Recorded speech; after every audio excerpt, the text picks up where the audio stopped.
Buenas tardes a todos y bienvenidos a tu podcast Leer para Viajar. Hoy con un saludo muy especial a nuestros oyentes en Ecuador, Chile, Nicaragua, Suiza, Guatemala, Estados Unidos y Colombia. Entonces continuamos con nuestra lectura del libro La isla misteriosa de Julio Verne, capítulo 1, parte 21. Exploración y conversación sobre el futuro de la Tierra. Desde aquel momento no pasó un día sin que Pencroff visitara lo que llamaba muy formalmente su campo de trigo. Y desventurados los insectos que se aventuraban a acercarse, no tenía piedad con ellos. Hacia finales de junio, después de interminables lluvias, bajó mucho la temperatura y el 29 un termómetro había anunciado solamente 20 grados sobre cero. Al día siguiente, 30 de junio, día que correspondía al 31 de diciembre en el hemisferio boreal, era viernes. Nab observó que el año concluía con un día malo, pero Pencroff le respondió que naturalmente el año siguiente comenzaría por uno bueno, lo que valía más. Comenzó un frío muy vivo. Empezaron a amontonarse los hielos en la desembocadura del río de la Merced, y el lago no tardó en helarse en toda su extensión. Hubo que renovar muchas veces las provisiones de combustible. Pencroff no había esperado a que el río se helase para conducir enormes cargas de leña a su destino. La corriente era un motor infatigable y fue empleada para acarrear madera hasta que el frío vino a encandelarla. Al combustible, tan abundante suministrado por el bosque, se añadieron varias carretadas de hulla que hubo que buscar al pie de los contrafuertes del monte Franklin. Aquel poderoso calor del carbón de piedra fue vividamente apreciado a causa de la baja temperatura, que el 4 de julio descendió a 8 grados Fahrenheit, 13 grados centígrados bajo cero. Se puso una nueva chimenea en el comedor y allí trabajaban todos en común. Durante este periodo de frío, Cyrus Smith tuvo ocasión de felicitarse de haber derivado hasta el Palacio de Granito un pequeño chorro de las aguas del lago Gran. Tomadas bajo nivel de la helada superficie y conducidas por el antiguo desagüe, se conservaban líquidas y llegaban a un depósito interior que se había abierto en el ángulo formado detrás del almacén, cuyo sobrante bajaba por el pozo al mar. Hacia aquella época, habiéndose puesto el tiempo muy seco, los colonos, abrigados lo mejor posible, resolvieron dedicar un día a la exploración de la parte sudoeste de la isla, entre el río de la Merced y el cabo de la Garra. Era un vasto terreno pantanoso y probablemente existía en él muy buena caza, pues debían pulular las aves acuáticas. La distancia era de 8 o 9 millas de ida y otras tantas de vuelta. Por consiguiente, había que empezar bien el día, como se trataba también de la exploración de la porción desconocida de la isla. Toda la colonia debería tomar parte en ella. Por eso el 15 de julio, desde las 6 de la mañana, cuando apenas había amanecido, Cyrus Smith, Gedeon Spilett, Helbert, Nab y Pencroff, armados de venablos, lazos, arcos y flechas, y provistos de comida abundante, salieron del palacio de granito, precediendo los de Top, que saltaba delante de ellos. Tomaron el camino más corto, para lo cual atravesaron el río de la Merced, por los hielos que los obstruían entonces. Pero, observó justamente el corresponsal, esto no puede reemplazar un puente verdadero. Por eso la construcción de un puente verdadero estaba registrada entre las obras a realizar. Era la primera vez que los colonos ponían el pie en la orilla derecha del río de la Merced y que se aventuraban entre aquellas grandes y soberbias coníferas entonces cubiertas de nieve. No habían andado media milla cuando de una grande espesura se escapó toda una familia de cuadrúpedos que habían elegido aquel domicilio y huían ante los ladridos de Top. «Parecen zorras», exclamó Helbert cuando vio aquella bandada huyendo. Eran zorras, en efecto, pero zorras de gran tamaño, que expedían una especie de ladrido que parecían admirar el mismo Top. porque se detuvo y dio a aquellos rápidos animales el tiempo necesario para desaparecer. El perro tenía motivo para sorprenderse, pues no sabía historia natural, pero por sus ladridos aquellas zorras de pelo gris rojizo y cola negra terminada en una especie de penacho blanco habían descubierto su origen. Helber les dio sin vacilar su verdadero nombre de culpeos. Estos culpeos se encuentran frecuentemente en Chile, en las Islas Malvinas y en todos los parajes americanos atravesados por los paralelos 30 y 40. Helber sintió mucho que Top no hubiera podido apoderarse de uno de aquellos carnívoros. ¿Y eso se come?, preguntó Pencroff, que no consideraba jamás a los representantes de la fauna de la isla sino desde un punto de vista especial. No, respondió Helber. Los zoólogos no han averiguado todavía si la pupila de esas zorras es diurna o nocturna, y si conviene o no clasificarlas en el género perro propiamente dicho. Cyrus Smith no pudo menos de sonreír al oír la reflexión del joven, que revelaba su espíritu dado a los estudios serios. En cuanto al marino, poco le importaba la cuestión zoológica desde el momento en que aquellas zorras no podían ser clasificadas en el género de comestibles. Sin embargo, observó que cuando hubiera un corral en el Palacio de Granito, no habría que olvidar tomar algunas precauciones contra la visita probable de aquellos ladrones de cuatro patas, observación a la cual nadie replicó. Después de haber doblado la punta de los náufragos, los colonos siguieron una larga playa. Era entonces las 8 de la mañana y el cielo estaba muy puro, como sucede durante los grandes y prolongados fríos, pero, habiendo entrado en el calor a consecuencia de la marcha, Cyrus Smith y sus compañeros no sentían demasiado lo picante de la atmósfera. Por otra parte, no soplaba el viento, circunstancia que hacía infinitamente más soportable los fuertes descensos de la temperatura. El sol brillante, pero sin acción calórica, salía entonces del océano y su enorme disco se balanceaba sobre el horizonte. El mar formaba una sábana tranquila y azulada como la de un golfo mediterráneo cuando el cielo está puro. El cabo de la Garra, curvado en forma de yataga, mostraba claramente su perfil a 4 millas al sudeste. A la izquierda, la línea del pantano terminaba bruscamente por una pequeña punta, que el sol coloreaba a la sazón con rayos de fuego. Ciertamente en aquella parte de la bahía de la Unión, descubierta a todos los vientos del mar y que no tenía siquiera la protección de un banco de arena, los buques batidos por el viento del este no habrían encontrado abrigo de ninguna especie.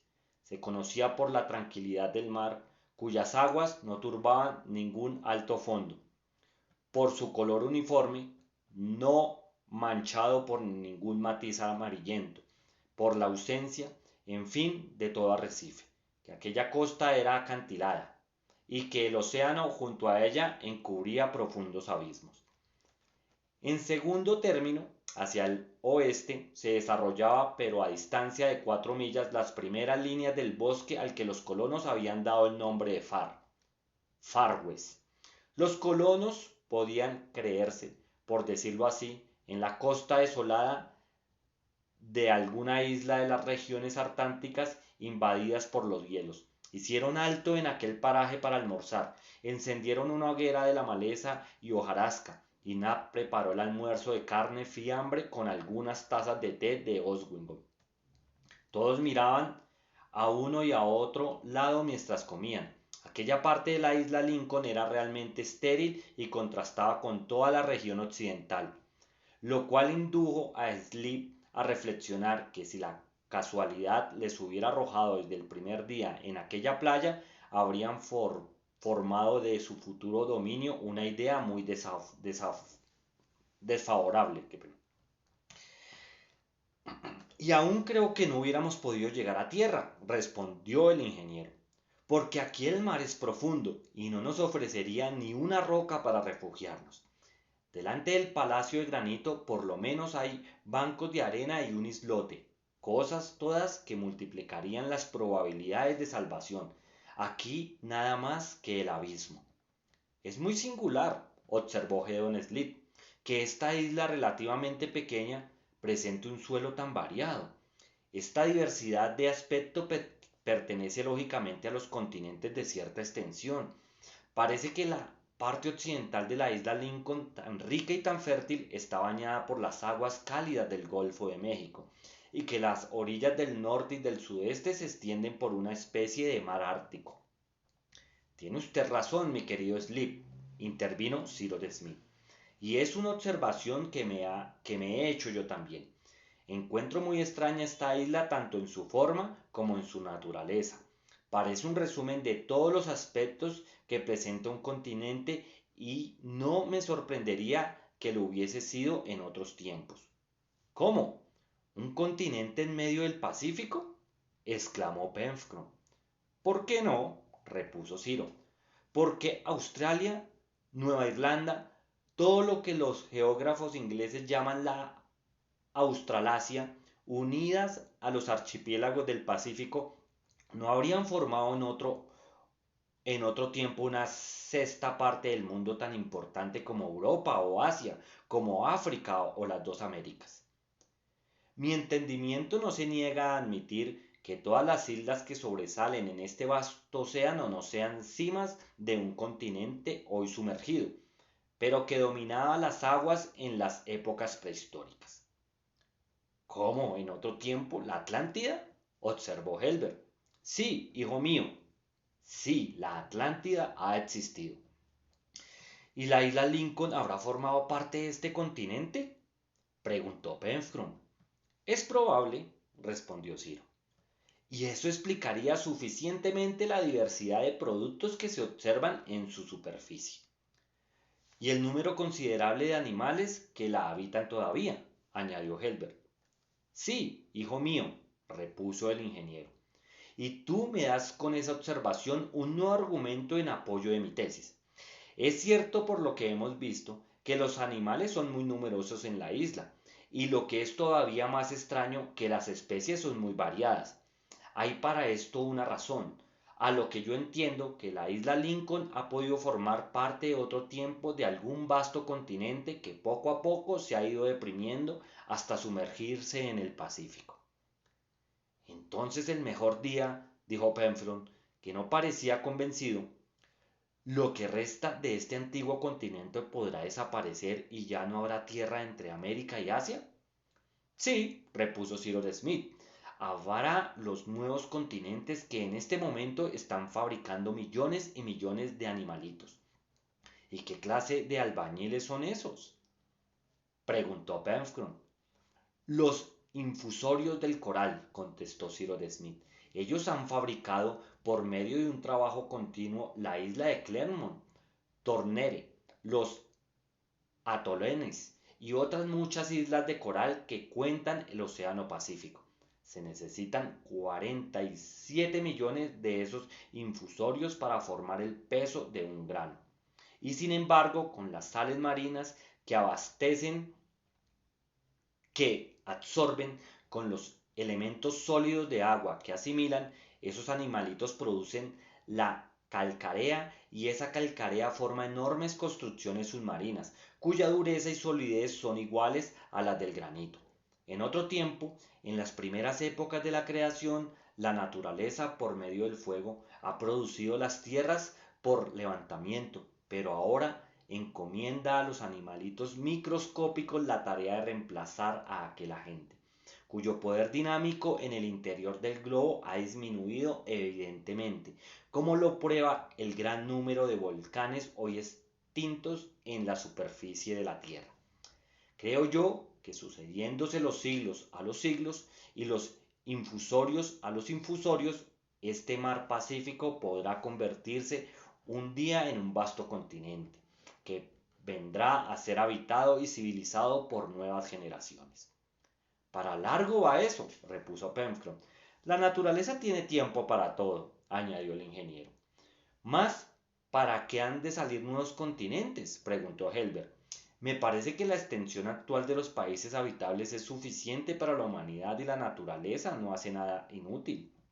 En efecto, no hace nada inútil, replicó el ingeniero, pero voy a decir cómo podría explicarse en el futuro la necesidad de nuevos continentes, y precisamente en esta zona tropical ocupada por las islas coralígenas. A lo menos esta explicación me parece plausible. Escuchamos a usted con atención, señor Ciro, dijo Helber. Mi pensamiento es este. Los sabios admiten generalmente que nuestro globo morirá un día, o más bien que no será posible en él la vida animal o vegetal, a consecuencia del enfriamiento intenso que ha de sobrevenir. El punto sobre el que no está de acuerdo es la causa del enfriamiento. Unos piensan que proverá del descenso de la temperatura que experimentará el Sol al cabo de millones de años. Otros juzgan que procederá de la extensión gradual del fuego interior de nuestro globo, que tiene sobre él una influencia mayor de la que se supone generalmente. Estoy por esta última hipótesis y me fundo en el hecho de que la Luna es verdaderamente un astro enfriado no habitable, aunque el Sol continúa todavía vertiendo en su superficie la misma suma de calor. Si la Luna se ha enfriado es porque sus fuegos interiores, a los cuales, como todos los astros del mundo estelar, ha debido su origen, se ha extinguido completamente. En fin, cualquiera que sea la causa, nuestro globo se enfriará un día, pero este enfriamiento se verificará poco a poco. ¿Qué sucederá entonces? Que las zonas templadas, en una época más o menos lejana, no serán más habitables que hoy las regiones polares. Así, pues los hombres y los animales refluirán hacia las latitudes más directamente sometidas a la influencia solar. Habrá una inmensa inmigración. Europa, Asia Central, América del Norte será poco a poco abandonadas, lo mismo que Australia y las partes bajas de América del Sur. La vegetación seguirá a la emigración humana. La flora retrocederá hacia el Ecuador al mismo tiempo que la fauna. Y las partes centrales de América Meridional y de África serán continentes habitados. Los lapones y los samoyedos encontrarán las condiciones climáticas del mar polar en las orillas del Mediterráneo. ¿Quién nos dice que en esa época las regiones ecuatoriales no serán demasiado pequeñas para contener a la humanidad terrestre y alimentarla? ¿Y por qué la naturaleza previsoria para dar refugio a toda la emigración animal y vegetal no ha de poder desde ahora y bajo el Ecuador echar los fundamentos de un nuevo continente encargado a los infusorios el cuidado de construirlo? Muchas veces he reflexionado sobre estas cosas, amigos míos, y creo ciertamente que el aspecto de nuestro globo será un día completamente transformado y que, a consecuencia de la elevación de nuevos continentes, los mares cubrirán los antiguos. Así en los siglos futuros. Otros colonos irán a descubrir las islas del Chimborazo, del Himalaya o del Monte Blanco, restos de una América o de un Asia o de una Europa sumergidas. Después, esos nuevos continentes se harán a su vez inhabitables. El calor se extinguirá como el de un cuerpo abandonando por el alma, y la vida desaparecerá del globo, si no definitivamente, al menos momentáneamente. Quizás entonces nuestros esferoides descansarán y se reformarán durante la muerte para resucitar un día en condiciones superiores. Pero todo esto, amigos míos, es el secreto del autor de todas las cosas. Y hablando del trabajo de los infusorios, me he dejado llevar un poco lejos hasta escudriñar los secretos del futuro. Mi querido Ciro, respondió Gedeon Edlib, esas teorías son para mí profecías y creo que se cumplirán con el tiempo. Eso es el secreto de Dios, dijo el ingeniero. Todo está muy bien, interrumpió Pencroff, que había escuchado con atención. Pero ¿podría usted decirme, señor Ciro, si la isla Lincoln ha sido construida por infusorios? No, contestó Ciro de Smith, es de origen volcánico. Entonces, ¿desaparecerá algún día? Es probable. Espero que para entonces no estemos aquí. No estaremos, tranquilícese, Pencroff, porque no tenemos ningún deseo de morir en ella y acabaremos por encontrar un medio de abandonarla. Entretanto, dijo Gedeon Spilett, instalémonos aquí como para una eternidad. Las cosas no deben hacerse a medias. Aquí terminó la conversación y al mismo tiempo el almuerzo. Continuó la exploración y los colonos llegaron al lugar donde comenzaba la región pantanosa. Era un verdadero pantano, cuya extensión hasta la costa circular que terminaba la isla al sudoeste podría ser de 20 millas cuadradas. El suelo estaba formado de un barro arcilloseo, mezclado con muchos restos de vegetales, conferváceas, juncos, carices, haca y allá algunas capas de hierba, espesas como una tupida alfombra, cubría el terreno. Charcos helados brillaban a los rayos del sol en muchos parajes. Ni la lluvia ni las crecidas de ningún río habían podido formar aquellos depósitos de agua, de donde debía deducirse que el pantano estaba alimentado por las filtraciones del suelo. Era también de temer que el aire, durante el calor, se cargase en sus inmediaciones de los miasmas que engendran las fiebres palúdicas. Sobre las hierbas acuáticas y sobre la superficie de las aguas estancadas revoloteaban una infinidad de aves. Cazadores habituados a tales parajes pantanosos no habrían podido perder allí ni un solo tiro. Los patos silvestres, las cercetas, las becasinas, las abubillas vivían abandonadas y eran tan poco tímidas que dejaban a los cazadores fácilmente acercarse. Una perdigonada habría matado una docena de aquellas aves. Fue preciso, sin embargo, contenerse con abatirlas a flechazos.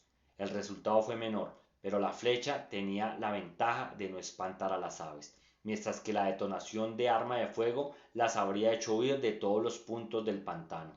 Los cazadores se contentaron por esta vez con una docena de patos de cuerpos blancos, rodeados de un cinturón de color canela, cabeza verde, alas negras, blancas y rojas, y pico achatado, a los cuales Halbert dio el nombre de tadornes. Top concurrió diestramente a su captura y aquella parte pantanosa de la isla recibió el nombre de los volátiles encontrados en ella. Los colonos tenían pues una abundante reserva de caza acuática y cuando llegase el tiempo oportuno había que explorarla convenientemente, siendo además probable que muchas especies de aquellas aves pudieran, ya que no domesticarse, por lo menos aclimatarse en las cercanías del lago, lo cual las pondría más directamente al alcance de su mano. Hacia las 5 de la tarde, Cyrus Smith y sus compañeros tomaron el camino de vuelta y atravesaron el pantano de los Tadornes, repasando el río de la Merced por el puente de hielo. A las 8 de la noche todos estaban ya en el Palacio de Granito. Bueno, hasta acá el capítulo de hoy. Un saludo muy especial a nuestro seguidor Rorner Naupa Pérez. Continuaremos en una próxima oportunidad con nuestra lectura. Gracias por escucharme.